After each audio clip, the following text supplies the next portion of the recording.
وسلام علی المرسلین والحمد للہ رب العالمین۔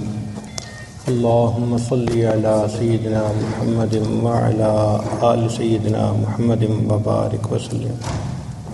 کتاب فطرت کے سرورق پر جو نام احمد رقم نہ ہوتا، یہ محفل کن فکا نہ ہوتی۔ اللہ کے حبیب صلی اللہ علیہ وسلم اس کائنات میں جہانوں کے لیے رحمت بنا کر تشریف لائے۔ وما ارسلناک الا رحمۃ للعالمین، اے میرے محبوب صلی اللہ علیہ وسلم، ہم نے آپ کو جہانوں کے لیے رحمت بنا کر بھیجا، یعنی انسانوں کے لیے بھی، حیوانوں کے لیے بھی، درندوں کے لیے بھی، پرندوں کے لیے بھی، فرشتوں کے لیے بھی، جو مخلوق ہے ہر مخلوق کے لیے اللہ کے حبیب صلی اللہ علیہ وسلم رحمت بن کر تشریف لائے۔ آپ کا وجود مسعود پوری کائنات کے لیے رحمت۔ اس لیے شاعر نے کہا، کتاب فطرت کے سرورق پر جو نام احمد رقم نہ ہوتا تو نقش ہستی ابھر نہ سکتا، وجود لوح و قلم نہ ہوتا، زمین نہ ہوتی، فلک نہ ہوتا، عرب نہ ہوتا، عجم نہ ہوتا، یہ محفل کن فکا نہ ہوتی جو وہ امام امم نہ ہوتا۔ ایک اور شاعر نے کہا، سب سے پہلے مشیت کے انوار سے نقش روئے محمد بنایا گیا، پھر اسی نقش سے مانگ کر روشنی بزم کون و مکان کو سجایا گیا۔ وہ محمد بھی، احمد بھی، محمود بھی، حسن فطرت کا شاہد مشہود بھی، علم و حکمت میں وہ غیر محدود بھی، ظاہراً امیوں میں اٹھایا گیا۔ چنانچہ قرآن مجید اگر رحمت ہے تو اللہ کے حبیب صلی اللہ علیہ وسلم رحمۃ للعالمین ہیں۔ قرآن کتاب ہے، نبی علیہ السلام صاحب کتاب ہیں۔ قرآن علم ہے تو نبی علیہ السلام عمل ہیں۔ قرآن قال ہے تو نبی علیہ السلام حال ہیں۔ قرآن اجمال ہے تو نبی علیہ السلام اس کی تفصیل ہیں۔ قرآن اگر متن ہے تو نبی علیہ السلام اس کی تشریح ہیں۔ قرآن اگر ذکر ہے تو نبی علیہ السلام مذکر ہیں۔ قرآن اگر نصیحت ہے تو نبی علیہ السلام ناصح ہیں۔ قرآن اگر وعظ ہے تو اللہ کے نبی علیہ السلام واعظ ہیں۔ قرآن اگر ہدایت ہے تو نبی علیہ السلام ہادی ہیں۔ قرآن اگر نور ہے تو نبی علیہ السلام سراجم منیرہ ہیں۔ قرآن اگر رحمت ہے تو اللہ کے نبی علیہ السلام رحمۃ للعالمین ہیں۔ سیدہ صدیقہ رضی اللہ تعالی عنہ فرمایا کرتی تھیں کہ کان خلقہ القرآن، کہ اللہ کے نبی علیہ السلام کی مبارک زندگی وہ ساری کی ساری قرآن کا مجسم نمونہ تھی۔ یعنی اگر کوئی شخص قرآن مجید کو مجسم شکل میں دیکھنا چاہتا تو وہ اللہ کے محبوب صلی اللہ علیہ وسلم کی مبارک زندگی کو دیکھ لیتا۔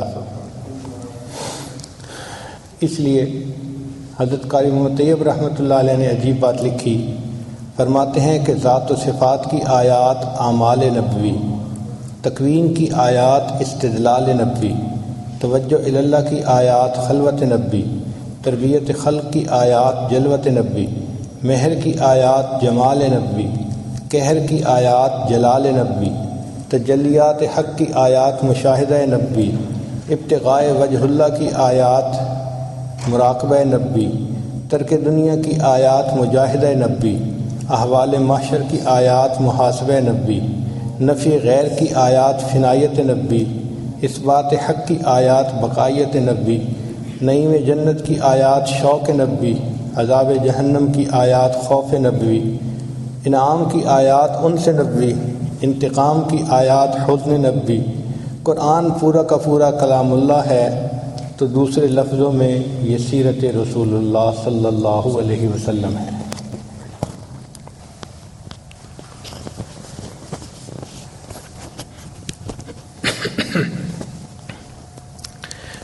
جس محبوب صلی اللہ علیہ وسلم کے حسن و جمال کے تذکرے اللہ رب العزت نے کیے ہوں اور جن کے ذکر کو انہوں نے بلند فرمایا ہو، ان کی شان میں ہم خطا کار اور گناہ گار کیا کہہ سکتے ہیں۔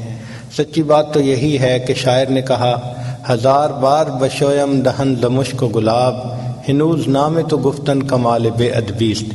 اے اللہ کے حبیب صلی اللہ علیہ وسلم، اگر ہم 1000 مرتبہ بھی اپنے منہ کو مشک اور گلاب سے دھو لیں پھر بھی ہم خطا کاروں کے لیے آپ کا نام نامی اسم گرامی لینا بے ادبی ہی ہے۔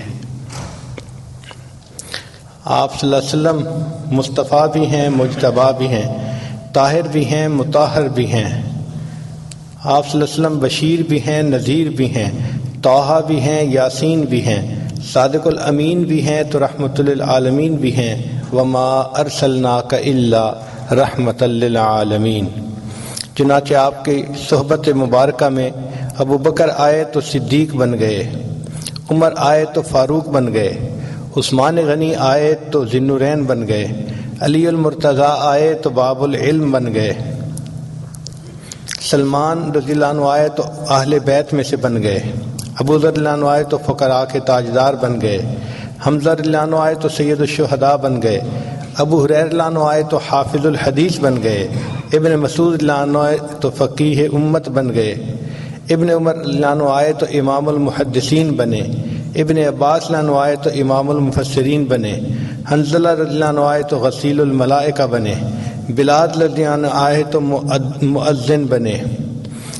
جس نے نماز پڑھتے دیکھا وہ نمازی بنا، جس نے نبی علیہ الصلوۃ والسلام کی مبارک معیت میں بیت اللہ کو دیکھا وہ حاجی بنا، جس نے چہرہ انور کو دیکھا وہ صحابی بنا۔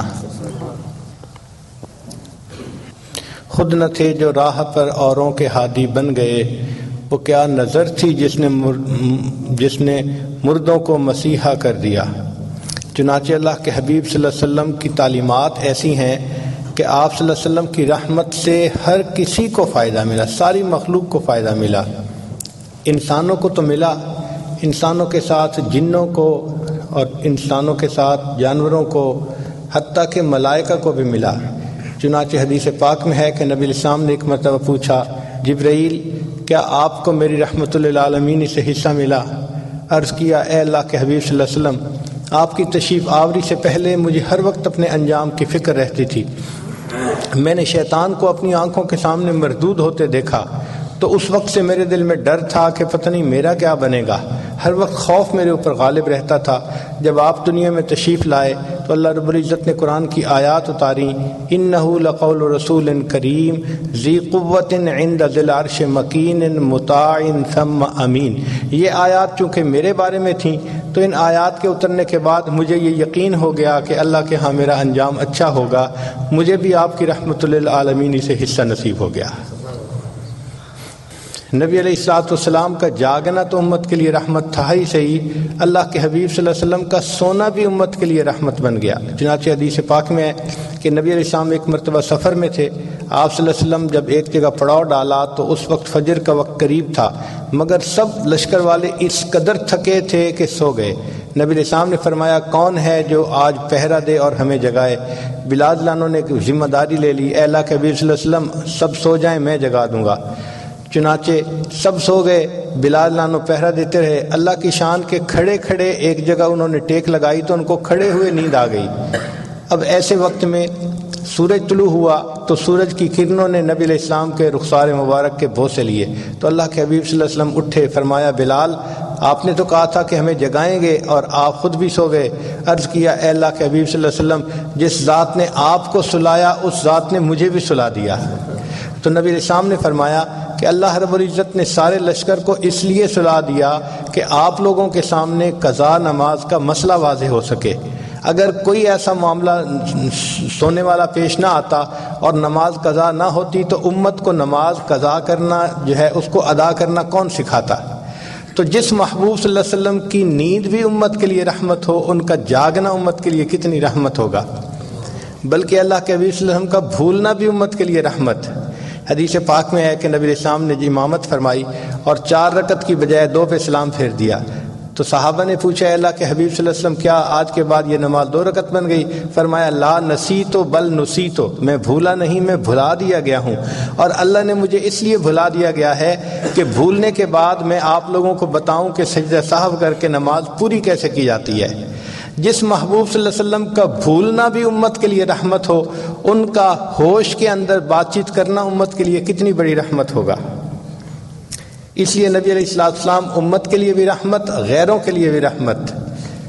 آپ ذرا غور کیجئے کہ اہل طائف نے نبی علیہ السلام کے ساتھ کتنا برا سلوک کیا تھا کہ آپ صلی اللہ علیہ وسلم کو شہر میں بیٹھنے بھی نہ دیا، اور بچوں کو پیچھے لگا دیا کہ آپ صلی اللہ علیہ وسلم کو شہر سے باہر نکال دیں۔ آپ صلی اللہ علیہ وسلم بڑے غمزدہ تھے۔ ایسے وقت میں جبریل علیہ السلام آئے اور ان کے ساتھ وہ فرشتہ تھا جو پہاڑوں کا اور ہوا کا انتظام کرنے والا تھا۔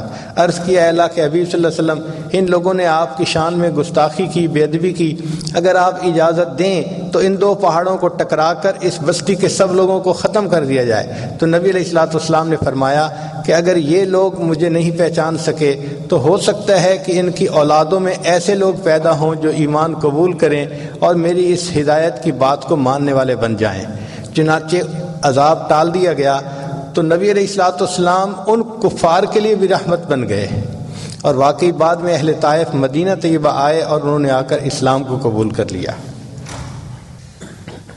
جو عاصی کو کملی میں اپنی چھپا لے، جو دشمن کو بھی زخم کھا کر دعا دے، اسے اور کیا نام دے گا زمانہ، وہ رحمت نہیں ہے تو پھر اور کیا ہے۔ جب فتح مکہ ہوا تو اس وقت نبی علیہ الصلوۃ والسلام کے سامنے قریش مکہ کے بڑے بڑے سردار جو تھے وہ آئے۔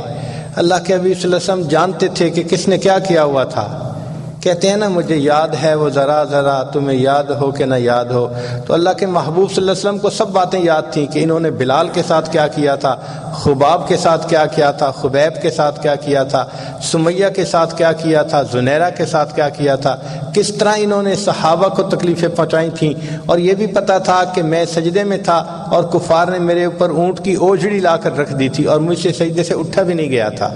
اتنی تکالیف آپ صلی اللہ علیہ وسلم کو پہنچائی تھیں۔ آج وقت تھا کہ آپ صلی اللہ علیہ وسلم ان کو سبق سکھاتے، ان سے بدلہ لیتے اور ان لوگوں کو قرار واقعی سزا دیتے، مگر اللہ کے حبیب صلی اللہ علیہ وسلم نے عفو درگزر سے کام لیا اور کہا کہ آپ لوگوں نے جو میرے ساتھ کیا میں آپ لوگوں کے ساتھ وہ نہیں کروں گا۔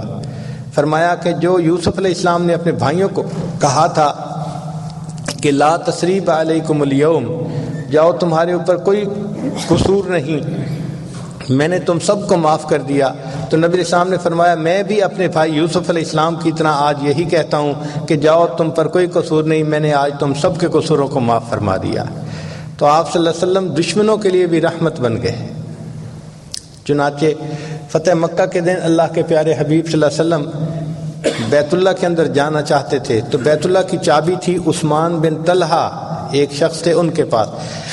نبی علیہ السلام نے ان کو بلایا، فرمایا عثمان مجھے بیت اللہ کی چابی چاہیے، تو اس نے چابی دے دی۔ نبی علیہ السلام بیت اللہ کا دروازہ کھول کر اندر تشریف لے گئے۔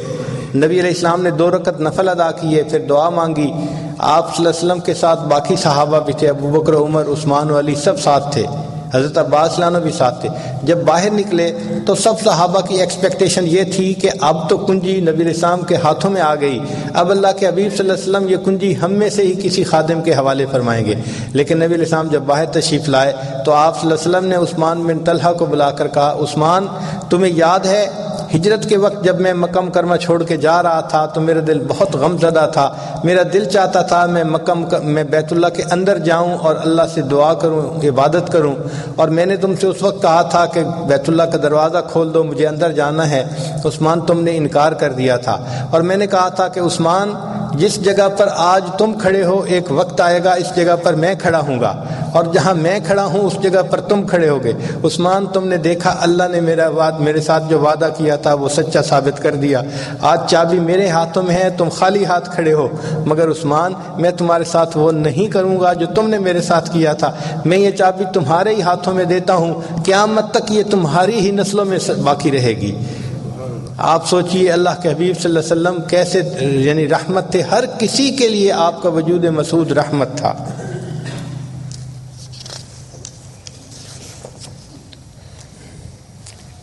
آپ صلی اللہ علیہ وسلم جنوں کے لیے بھی رحمت بن گئے، چنانچہ جنوں نے بھی نبی علیہ السلام کی خدمت میں حاضر ہو کر کلمہ پڑھا۔ اس کا تذکرہ قرآن مجید میں بھی ہے کہ جن آئے اور کہنے لگے انصتوا انا سمعنا منادیا ینادی للایمان ان آمنوا بربکم فآمنا۔ نبی علیہ السلام نے فرمایا کہ جو ہڈیاں وغیرہ پڑی ہوتی ہیں تم ان کے ساتھ نجاست مت لگایا کرو، اس لیے کہ یہ جنوں کی خوراک ہوتی ہے۔ تو دیکھو کہ آپ صلی اللہ علیہ وسلم کی تعلیمات سے جنوں کو بھی فائدہ پہنچ رہا ہے، یعنی دوسرے لفظوں میں نبی علیہ السلام کی رحمت للعالمین سے ان کو بھی حصہ مل رہا ہے۔ جانوروں کے لیے رحمت بن گئے، قریش مکہ کے زمانے میں کھڑے جانور کو جسم کے کسی حصے کا گوشت کاٹ کے پکایا جاتا تھا، اور جانور کو کیا تکلیف ہوئی اس کا کوئی خیال نہیں رکھا جاتا تھا۔ نبی علیہ السلام تشریف لائے تو اللہ کے حبیب صلی اللہ علیہ وسلم نے بتلایا کہ جانور کو اس طرح نہیں تکلیف دینی چاہیے، ہاں اگر اللہ کے نام پہ ذبح کرنا ہو وہ تو اور بات ہے۔ چنانچہ آپ صلی اللہ علیہ وسلم نے فرمایا کہ جانور کو تم اگر اپنے گھر میں پالو تو اس کو تم ضرورت کے مطابق کھلاؤ اور پلاؤ اور اس کا خیال رکھو، اور یہ بھی فرمایا کہ اگر اونٹ وغیرہ ہے تو کھڑی حالت میں اس کے اوپر مت بیٹھ جاؤ، اس کو کرسی کے طور پہ استعمال نہ کرو، اگر اوپر بیٹھنا ہے تو تم اب سفر کرو۔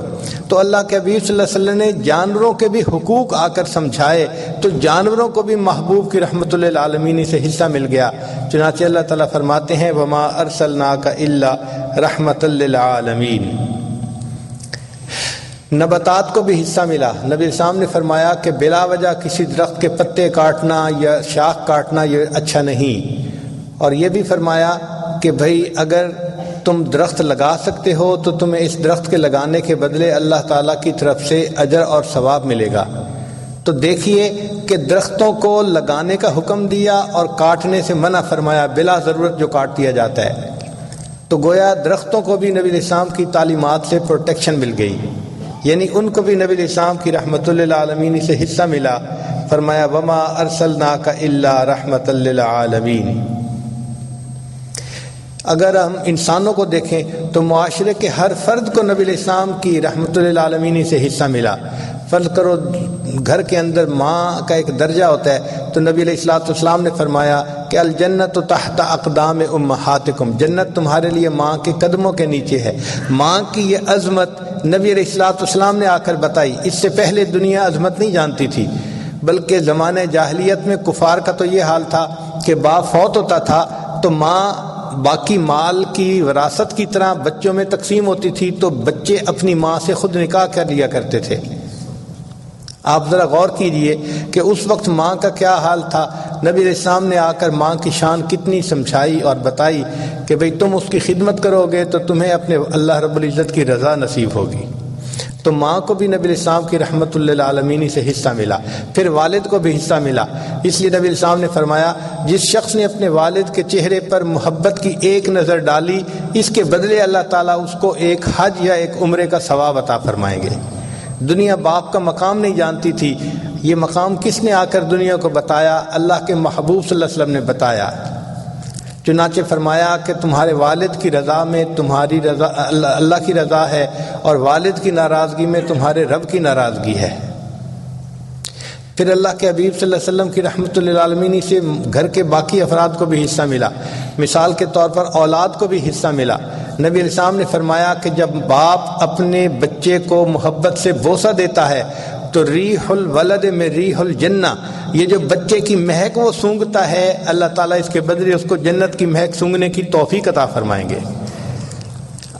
تو اولاد کو بھی نبی علیہ السلام کی رحمت للعالمین سے حصہ مل رہا ہے۔ بیٹی کو بھی حصہ ملا، بیٹے کو بھی حصہ ملا۔ چنانچہ نبی علیہ السلام کی خدمت میں ایک صحابی حاضر ہوئے، انہوں نے ایک چھوٹی سی بچی کو اٹھایا ہوا تھا، اس کو پیار کر رہے تھے مگر آنکھوں میں آنسو تھے۔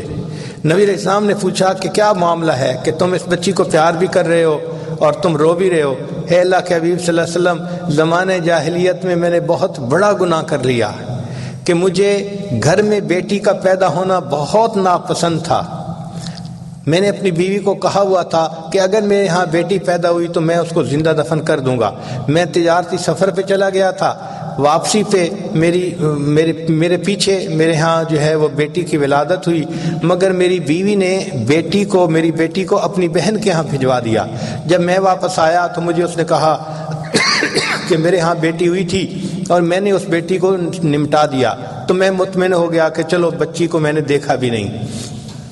وہ بیٹی جو تھی میری بیوی کے بہن کے گھر یعنی سالی کے گھر پلتی رہی، حتیٰ کہ تھوڑی بڑی ہو گئی تو وہ ماں اس کو لے کے آتی ہمارے گھر میں، تو میں اس کو اپنی بیوی کی بہن کی بیٹی ہی سمجھتا، وہ بچی ذرا بڑی ہوئی، میرے ساتھ معانست کرتی، محبت کا اظہار کرتی، مجھے بھی اچھی لگتی، کبھی میری گود میں آ جاتی، میں اسے اٹھا لیتا، میں اسے پیار کرتا، حتیٰ کہ وہ بچی چلنے کے قابل ہو گئی تو مجھے اس بچی کے ساتھ ایک محبت کا تعلق بن گیا، میں اس کو مس بھی کرتا اور کئی مرتبہ پوچھتا کہ میں نے اس کو نہیں دیکھا، وہ کہاں ہے۔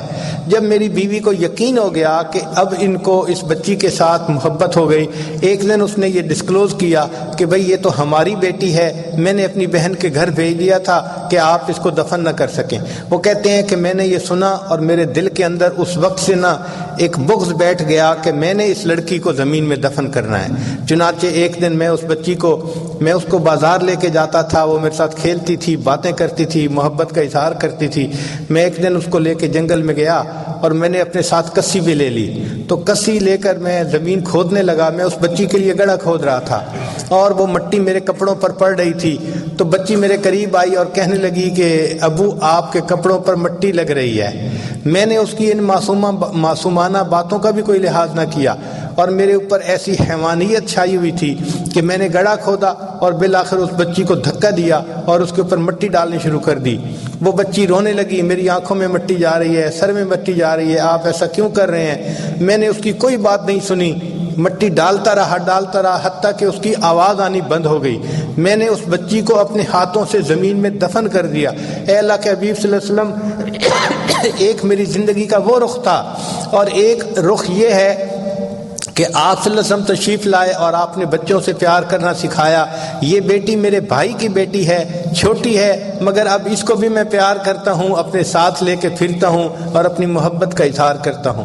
تو اللہ کے محبوب صلی اللہ علیہ وسلم کی رحمت للعالمین سے بیٹی نے بھی حصہ پایا، بیٹے نے بھی پایا، ماں نے بھی پایا، باپ نے بھی پایا، میاں نے بھی پایا، بیوی نے بھی پایا۔ چنانچہ نبی علیہ السلام نے فرمایا کہ جو عورت اس حال میں فوت ہو کہ وہ فرض ادا کرنے والی ہو اور اس کا خامد اس سے راضی ہو تو اس کے لیے جنت کے سب دروازے کھول دیے جائیں گے، وہ جس دروازے سے چاہے گی جنت میں داخل ہو جائے گی۔ خامد کو یہ مقام کس نے سمجھایا؟ اللہ کے حبیب صلی اللہ علیہ وسلم نے سمجھایا۔ تو خامد کو بھی رحمت للعالمین سے حصہ ملا، وما ارسلناک الا رحمت للعالمین، اور بیوی کو بھی حصہ ملا۔ چنانچہ زمانے جاہلیت میں بیویوں کے ساتھ بہت برا سلوک کیا جاتا تھا، یہاں تک کہ اگر جو ہے وہ خامد کی وفات ہو جاتی تھی تو بیوی کو منحوس سمجھا جاتا تھا اور اس کو شہر میں رہنے نہیں دیا جاتا تھا، بلکہ مکہ کے باہر الگ تھلگ کچھ کمرے بنے ہوئے تھے، اس کو وہاں بھیج دیا جاتا تھا کہ یہ منحوس عورت ہے، یہ اس آبادی میں رہنے کے قابل نہیں ہے۔ حالانکہ خامد کی موت اس کی قسمت کے معاملہ ہے، عورت کا اس میں کیا قصور ہے، مگر اس عورت پر الزام لگایا جاتا تھا۔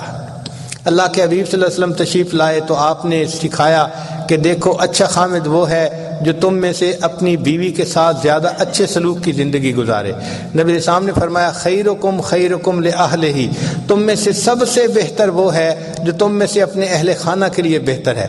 تو آدمی کی اچھائی کا اندازہ اس کے دفتر سے نہیں لگائیں گے، اس کے بزنس سے نہیں لگائیں گے، اس کی فیکٹری سے نہیں لگائیں گے، بلکہ اس کی اچھائی کا اندازہ اس کے گھر والوں کے ساتھ جو اس کا اخلاق ہے اس سے لگائیں گے کہ بھئی یہ گھر والوں کے ساتھ حسن معاشرت کتنی رکھتا ہے۔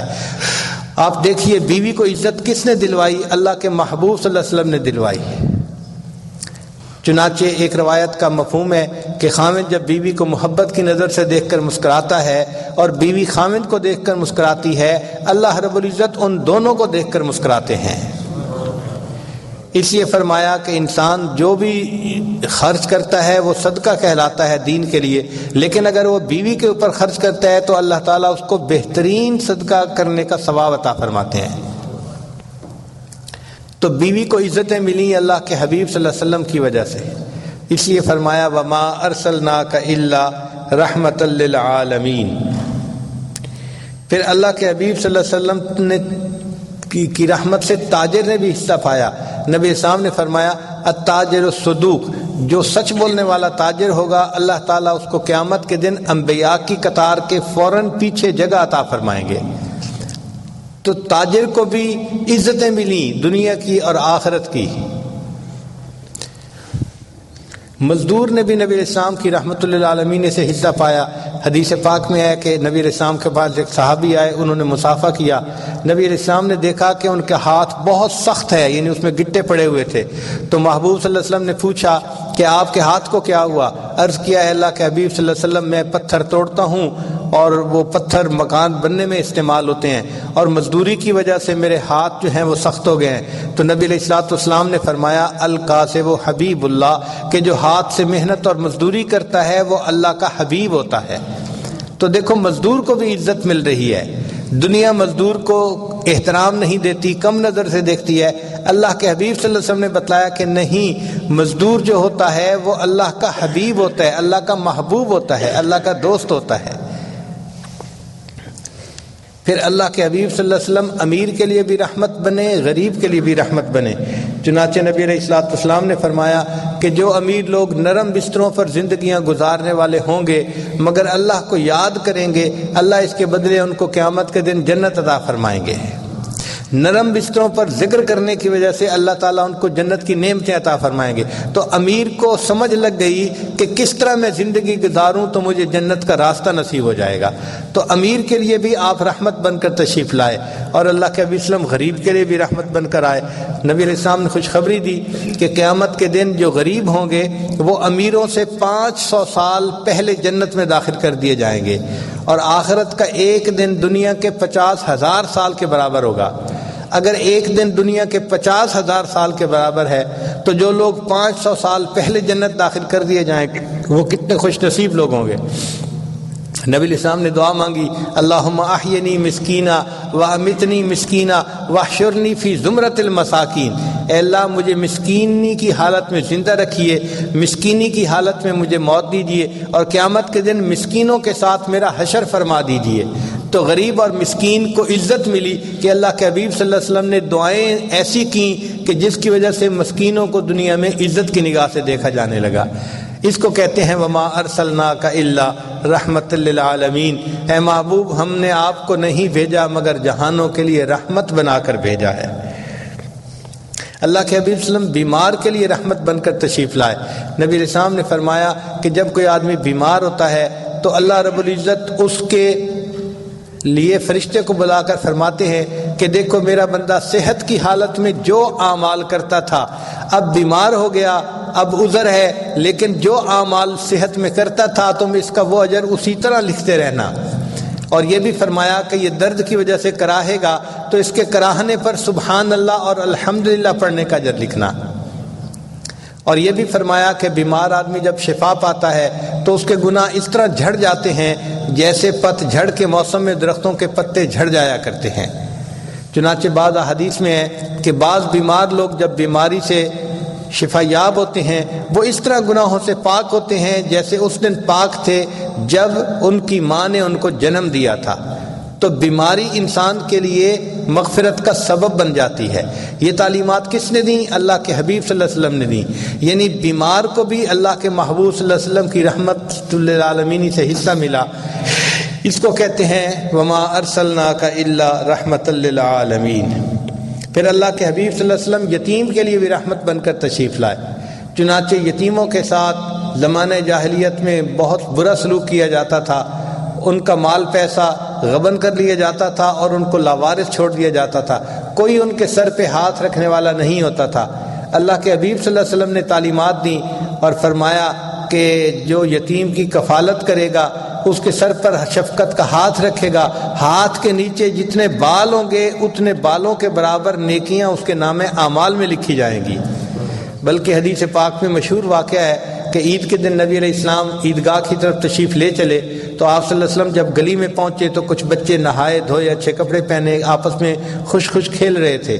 آپ صلی اللہ علیہ وسلم نے سلام فرمایا اور آگے تشریف لے گئے۔ ذرا آگے گئے تو ایک بچے کو دیکھا جو بہت ہی غمزدہ اکیلا بیٹھا ہوا تھا، تو محبوب صلی اللہ علیہ وسلم کھڑے ہو گئے، پوچھا کہ تم اکیلے کیوں ہو، دوسروں کے ساتھ کھیلتے کیوں نہیں؟ اس نے کہا اے اللہ کے حبیب صلی اللہ علیہ وسلم میں یتیم مدینہ ہوں، میرے والد صاحب فوت ہو گئے، کوئی نہیں جو میرے لیے کپڑے لاتا اور میری والدہ مجھے نہلا دھلا کر کپڑے پہناتی، میں اس وقت لاوارث ہوں، تو اس لیے میں تنہا بیٹھا اپنے والد کو یاد کر رہا ہوں۔ نبی علیہ السلام نے اسے فرمایا اچھا تم میرے ساتھ آؤ۔ وہ بچہ ساتھ چلا۔ اللہ کے حبیب صلی اللہ علیہ وسلم عیدگاہ جانے کی بجائے واپس اپنے گھر تشریف لے آئے اور عائشہ صدیقہ رضی اللہ عنہا سے فرمایا کہ حمیرہ اس بچے کو نہلا دو۔ چنانچہ بچے کو جب نہلایا گیا تو وہ بچہ حضرت حسن رضی اللہ عنہ کے ہم عمر تھا۔ تو نبی علیہ السلام نے فاطمہ زہرا رضی اللہ عنہا کو پیغام بھجوایا کہ حسن کے اگر اچھے دھلے کپڑے ہوں تو بھجوا دیجیے۔ وہ جب کپڑے آ گئے تو وہ بچے کو نئے یا دھلے ہوئے کپڑے صاف پہنا دیے گئے، پھر ان کے سر پہ تیل لگایا گیا، آنکھوں میں سرما ڈالا گیا۔ عائشہ صدیقہ رضی اللہ عنہا نے اس کے بالوں میں کنگھی بھی کی، خوشبو لگائی۔ جب وہ بچہ تیار ہو گیا تو اللہ کے حبیب صلی اللہ علیہ وسلم نے اس سے پوچھا کہ بتاؤ تم اپنے والد کے ساتھ جب عیدگاہ جاتے تھے تو کس طرح چل کے جاتے تھے؟ ہاتھ پکڑ کے چلتے تھے یا کیا کرتے تھے؟ اس نے کہا اے اللہ کے حبیب صلی اللہ علیہ وسلم میں اپنے والد کے کندھوں پر بیٹھ کر جایا کرتا تھا۔ نبی علیہ السلام زمین پر بیٹھ گئے اور اس بچے کو فرمایا کہ آؤ تم میرے کندھے پر بیٹھ جاؤ۔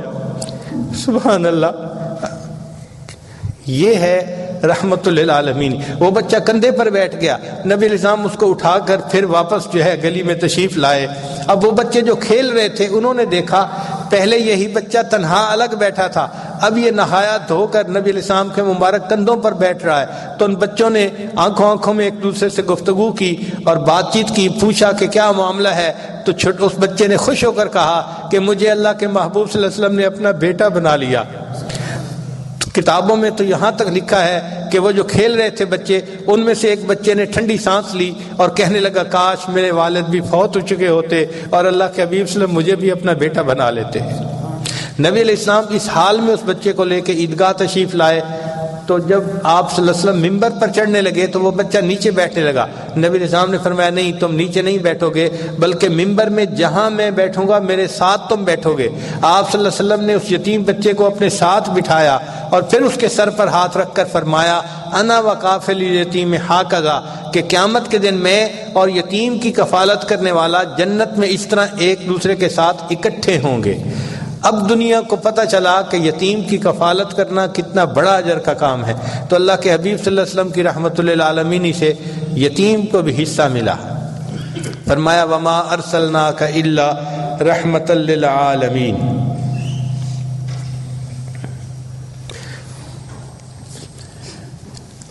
اللہ کے حبیب صلی اللہ علیہ وسلم کی تعلیمات سے نوجوانوں کو بھی حصہ ملا۔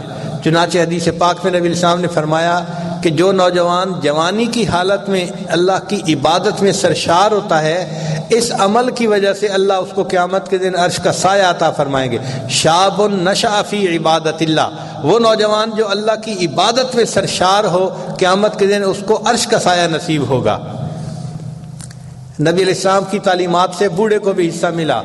پہلے وقتوں میں بوڑھے کی کوئی عزت قدر نہیں ہوتی تھی، کوئی اس کو کوئی اہمیت نہیں دیتا تھا، لیکن اللہ کے حبیب صلی اللہ علیہ وسلم نے فرمایا کہ ان من اجلال اللہ تعالی ذی الشیبۃ فی الاسلام، کہ جس شخص کے بال اسلام میں یعنی کلمہ پڑھتے پڑھتے سفید ہو گئے ہوں، جو شخص ایسے بندے کا احترام کرے گا ایسا ہی ہے کہ اس نے اپنے اللہ کا احترام کیا۔ آپ بتائیے کہ دنیا میں کون سا معاشرہ ہے جو کسی بوڑھے کا اتنا احترام بتلاتا ہو؟ کوئی مذہب اتنا نہیں بتلاتا، کوئی معاشرہ اتنا نہیں بتلاتا۔ اگر یہ تعلیمات دیں تو اللہ کے محبوب صلی اللہ علیہ وسلم نے دیں۔ وما ارسلناک الا رحمت للعالمین، اے محبوب ہم نے آپ کو جہانوں کے لیے رحمت بنا کر بھیجا ہے۔ چنانچہ اللہ کے حبیب صلی اللہ علیہ وسلم ساری انسانیت کے لیے رحمت بن کر تشریف لائے۔ قیامت کے دن جب اللہ رب العزت جلال میں ہوں گے تو اس وقت جہنم کو لایا جائے گا، 19 فرشتے ہوں گے جو اس کو کھینچ کر لائیں گے، اور جہنم کی آگ ابھر رہی ہوگی اور اس کے انگارے اوپر اٹھ کر جائیں گے اور نیچے لوگوں پر گریں گے۔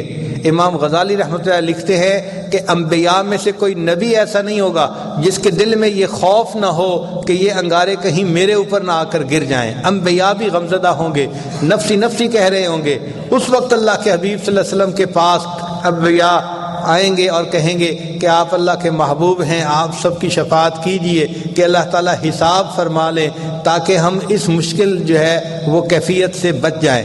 تو اللہ کے حبیب صلی اللہ علیہ وسلم فرماتے ہیں اس وقت اللہ تعالیٰ مجھے مقام محمود عطا فرمائیں گے، میں اللہ کے عز سے وہاں پہنچوں گا اور اللہ کے سامنے سجدہ کروں گا اور میں اللہ کی ایسی تعریف کروں گا کہ جو تعریف نہ پہلے کسی نے کی ہوگی نہ بعد میں کسی نے کی ہوگی، حتیٰ کہ اللہ رب العزت کو میرے اوپر پیار آئے گا۔ اللہ تعالیٰ فرمائیں گے یا محمد، اے میرے محبوب صلی اللہ علیہ وسلم، ارفع رأسک، اپنے سر کو اٹھا لیجئے، سل تعطا، آپ بتائیے چاہتے کیا ہیں، جو کہیں گے آپ کی بات کو ہم پورا کر دیں گے۔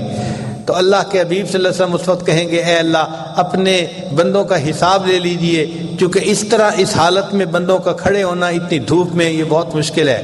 پھر اللہ رب العزت کی جو جلال ہوگا وہ اللہ کے جمال میں تبدیل ہو جائے گا اور پھر اللہ تعالیٰ جمال کے ساتھ ساری مخلوق کا حساب لیں گے۔ تو ساری مخلوق کو نبی علیہ السلام کی رحمت للعالمین سے حصہ ملے گا، انبیاء کو بھی ملے گا اور پہلی امتوں کو بھی ملے گا اور اس امت کو تو ضرور ملے گا۔ چنانچہ نبی علیہ السلام نے فرمایا کہ اللہ رب العزت نے ہر نبی علیہ السلام کو ایک ایسی دعا مانگنے کا اختیار دیا کہ جیسی مانگی جائے گی وہ قبول کر لی جائے گی۔ چنانچہ ابراہیم علیہ السلام نے مانگی، نوح علیہ السلام نے مانگی، باقی انبیاء نے مانگی۔ تو ایک صحابی نے پوچھا اے اللہ کے حبیب صلی اللہ علیہ وسلم آپ کو بھی اختیار ملا؟ نبی علیہ السلام نے فرمایا ہاں مجھے بھی اختیار ملا۔ اے اللہ کے حبیب صلی اللہ علیہ وسلم آپ نے کون سی دعا مانگی؟ نبی علیہ السلام نے فرمایا میں نے کوئی دعا نہیں مانگی، میں نے اس دعا کو قیامت کے دن کے لیے ذخیرہ چھوڑ دیا، قیامت کے دن میں وہ دعا مانگوں گا اور میں اس وقت تک جنت میں نہیں جاؤں گا جب تک میری امت میرے ساتھ جنت میں نہیں جائے گی۔ اس کو کہتے ہیں رحمت للعالمین، وما ارسلناک الا رحمت للعالمین، اے محبوب ہم نے آپ کو جہانوں کے لیے رحمت بنا کر بھیجا ہے۔ آپ صلی اللہ علیہ وسلم نیکوں کے لیے تو رحمت ہیں ہی، گناہگاروں کے لیے بھی رحمت بن کر تشریف لائے۔ چنانچہ گناہگاروں کی آپ شفاعت فرمائیں گے۔ نبی علیہ السلام نے فرمایا اللہ رب العزت نے مجھے اختیار دیا، اے محبوب صلی اللہ علیہ وسلم اگر آپ چاہیں میں آپ کی آدھی امت کو بے حساب جنت بھیج دوں گا اور اگر آپ چاہیں تو جتنوں کی آپ سفارش کریں گے میں ان کو جنت میں بھیجوں گا۔ نبی علیہ السلام نے فرمایا فاخترت الشفاعہ، میں نے شفاعت کو اختیار کر لیا اس لیے کہ میری شفاعت سے آدھی سے زیادہ امت کے لوگ جنت میں جائیں گے۔ وما ارسلناک الا رحمت للعالمین، اے محبوب صلی اللہ علیہ وسلم ہم نے آپ کو جہانوں کے لیے رحمت بنا کر بھیجا۔ حدیث پاک میں ہے نبی علیہ السلام فرماتے ہیں کہ میرے لیے قیامت کے دن ایک نور کا ممبر لایا جائے گا اور مجھے کہا جائے گا کہ اس کے اوپر بیٹھ جائیں، میں اس ڈر کی وجہ سے ممبر پر نہیں بیٹھوں گا کہ ایسا نہ ہو کہ میں ممبر پر بیٹھ جاؤں اور یہ ممبر اڑ کر جنت میں چلا جائے اور میری امت پیچھے اکیلی رہ جائے، تو میں امت کی انتظار کی وجہ سے کھڑا رہوں گا اور کہوں گا کہ اللہ میری امت کا حساب جلدی لے لیجئے، پھر میں بیٹھوں گا اور آگے جنت میں جاؤں گا۔ تو اللہ کے حبیب صلی اللہ علیہ وسلم اس وقت امت کی شفاعت کریں گے جب شفاعت کرنے والا کوئی نہیں ہوگا۔ فرمایا وما ارسلناک الا رحمت للعالمین، اے محبوب ہم نے آپ کو جہانوں کے لیے رحمت بنا کر بھیجا ہے۔ علامہ اقبال نے کیا خوبصورت شعر کہا، تو غنی از ہر دو عالم من فقیر، اے اللہ آپ دو عالم سے غنی ہیں اور میں تو فقیر ہوں۔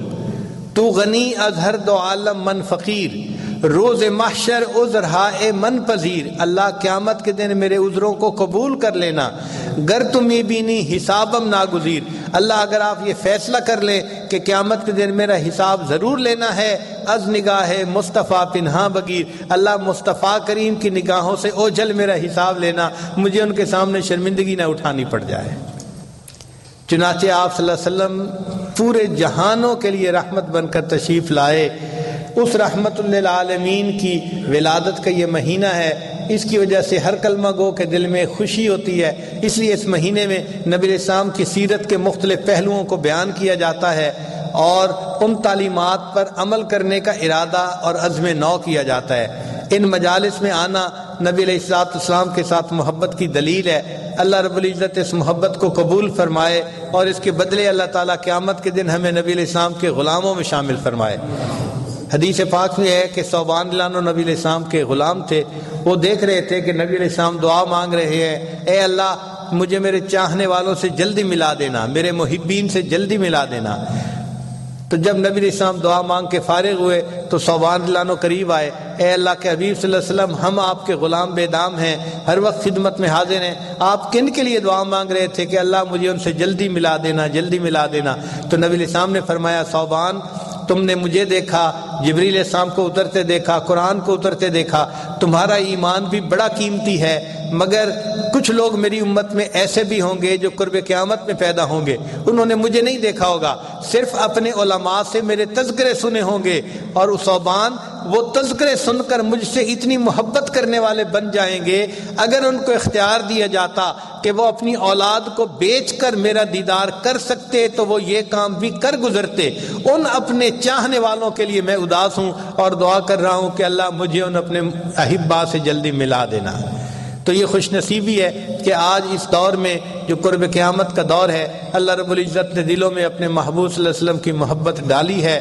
عجب چیز ہے عشق شاہ مدینہ، یہی تو ہے عشق حقیقی کا زینہ، ہے معمور اس عشق سے جس کا سینہ، اسی کا ہے مرنا اسی کا ہے جینا۔ اللہ تعالیٰ اس محبت پر ہمیں زندگی عطا فرمائے، حتیٰ کہ جب ملک الموت آئے ہمارے دماغ کو ٹٹولے تو علم نبی سے بھرا ہوا نظر آئے، ہمارے دلوں کو ٹٹولے تو عشق نبی سے بھرا پائے، ہمارے اعضاء کو ٹٹولے تو سنت نبی سے سجا ہوا پائے۔ اس حالت میں ہم اپنے اللہ کے حضور جائیں اور اللہ کے سامنے پیش ہوں اور پھر یہ کہہ دیں، تیرے محبوب کی یا رب شباہت لے کے آیا ہوں، حقیقت اس کو تو کر دے، میں صورت لے کے آیا ہوں۔ اے اللہ ہم تو صرف صورت لے کے آئے ہیں، آپ رحمت فرما کے اس کو حقیقت میں تبدیل فرما دیجیے۔ چنانچہ آج نبی علیہ الصلوۃ والسلام کی جو ہے نا وہ ذکر کی اس محفل میں ہم اکٹھے ہیں، اللہ تعالیٰ اس کو ہمارے لیے بخشش کا ذریعہ بنا دے۔ سلام اس پر کہ جس نے بے کسوں کی دستگیری کی، سلام اس پر کہ جس نے بادشاہی میں فقیری کی، سلام اس پر کہ جس کے گھر میں چاندی تھی نہ سونا تھا، سلام اس پر کہ ٹوٹا بوریا جس کا بچھونا تھا، سلام اس پر جو بھوکا رہ کے اوروں کو کھلاتا تھا، سلام اس پر جو سچائی کی خاطر دکھ اٹھاتا تھا، سلام اس پر جو فرش خاک پر جاڑے میں سوتا تھا، سلام اس پر جو امت کے لیے راتوں کو روتا تھا، سلام اس پر کہ جس نے فضل کے موتی بکھیرے ہیں، سلام اس پر بروں کو جس نے فرمایا کہ میرے ہیں۔ ساری دنیا اچھوں کو اپنا بناتی ہے مگر بروں کو اپنا کوئی نہیں بناتی۔ نبی علیہ الصلوۃ والسلام نے بروں کو سینے سے لگایا اور ان کو اپنا بنا کر دکھایا۔ نشہ پلا کے گرانا تو سب کو آتا ہے، مزہ تو تب ہے کہ گرتوں کو تھام لے ساکی۔ یہ اللہ کے محبوب صلی اللہ علیہ وسلم کی مبارک سیرت ہے جس پر اللہ تعالی ہمیں عمل کرنے کی توفیق عطا فرمائے۔ جو عاصی کو کملی میں اپنی چھپا لے، جو دشمن کو بھی زخم کھا کر دعا دے، اسے اور کیا نام دے گا زمانہ، وہ رحمت نہیں ہے تو پھر اور کیا ہے۔ اس رحمت للعالمینی کی رحمت سے اللہ تعالی ہمیں دنیا میں بھی حصہ عطا فرمائے، قیامت کے دن بھی حصہ عطا فرمائے، اور محبوب صلی اللہ علیہ وسلم کے مبارک ہاتھوں سے حوض کوثر کا جام عطا فرمائے، اور جنت میں نبی علیہ الصلوۃ والسلام کے قدموں میں ہمیں جگہ نصیب فرمائے۔ وآخر دعوانا ان الحمد للہ رب العالمین۔